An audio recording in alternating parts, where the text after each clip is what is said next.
এই ভিডিওটা অনেক সুন্দর হয়েছে, ভিডিওটি আগে দেখুন, তারপর কিছু কথা বলতেছি।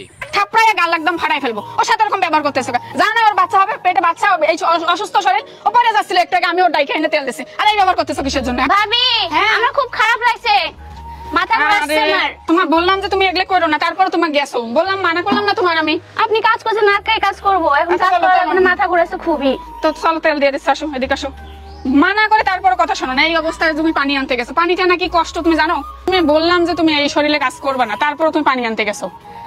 তো তখন কইছিলাম আমি কাগজ দিয়ে দিছি, তুই এখন মাথায় তেল দিছিস কি করতে? মাথাটা ঘুরাচ্ছে, তুমি জানো না আমার এই অবস্থা ভালো লাগছে না, খুব খারাপ লাগছে, সেজন্য মাথা ঘুরাচ্ছিল দেখে ভাবিকে বললাম যে মাথায় একটু তেল দিয়ে দেন। কিসে এত অসুস্থ বুঝলাম না কিছু। কিসের অসুস্থ তুমি বুঝো না? সকালে কয়টা বাজে কইছি কাপড় দিয়ে দে, এখন তুই কাপড় দিস নি, আসে মাথায় এখন তেল দিছিস তোর। কাম গাইছ না বললাম না দেখে মাথা ঘুরাচ্ছিল দেখে ভাবিকে তেল নিয়ে নিছি। ওট কাপড় দিয়ে ধর, চলো। আর এমবা করছো কি করতে? বললাম তো শরীরটা খারাপ করছে।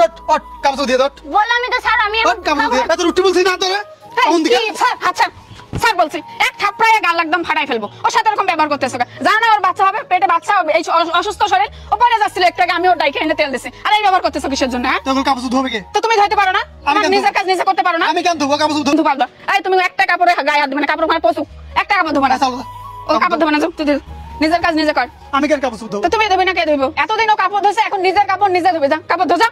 ভাবি ও আমার একটু কথা শুনে না, আমার একটা কষ্ট বুঝে না, ও সারাদিন আমার সাথে অম্বাই করে। দেখতেই তো পারতেছি। আমি কাল থেকে অসুস্থ, বারবার বলছি, তারপরে বলছে এই হুকুম করছে পানি আন, এটা আন, ভাত দে দে, মানে আমাকে একটু বসতেও দিচ্ছে না, বসলে পারে শুধু উঠাচ্ছে। কষ্ট বুঝবে কি? মেয়ে মানুষ হলে কষ্ট বুঝতো, এখন তো বুঝতে না।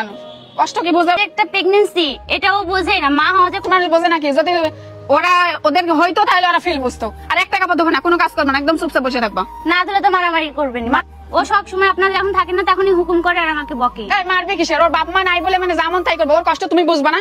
আর আমি ওর বড় ভাবি, মা নাই তো কি হয়েছে? আর একটা যদি ফাউল কিছু করো, থাপড়ায় একবার গাল ফাটাই দেবো, যেমন তাই করবা, তাই না? ভাবি আমার না খুব মাথা ঘুরাচ্ছে, আর একটু তেল দিয়ে দেন। বসো ওখানে বসো, খুব খারাপ লাগছে। আয় যা কাপড় দাও। কি বিয়াদব তুমি! তুমি যদি ওর হাজবেন্ড হয়ে কষ্ট না বোঝো, অন্য মানুষ বুঝবে? আর ওর মা নাই দেখে যেমন তাই করবা এটা ভাবতেছো? আমি ওর বড় ভাবলাম যে টিনাও তো অসুস্থ, ওর বাবা মা কেউ এখানে নাই, আমরা ছাড়া, তো যাই ওকে একটু দেখে আসি। তো সেজন্য গ্রামে আসলাম, এসে তো দেখতে পাচ্ছেন আমি কাজ করলাম, আর ও গেছে পানি নিয়ে আসতে, আর এই যে পানি নিয়ে এসে যে মাথা ঘুরতেছে, আর আরেকজন এসে কাপড় ধোয়া নিয়ে গ্যাঞ্জাম শুরু করে দিছে। মানে বউ তো একটা মানে এক গ্লাস পানিও চাইতো না, যে তাদের কি কষ্টটা হচ্ছে। আসলে ওরা বুঝে না, জানে না, বিদায় হয়তো এরকম ব্যবহার গুলা করে। যদি বুঝতো তাহলে করতো না।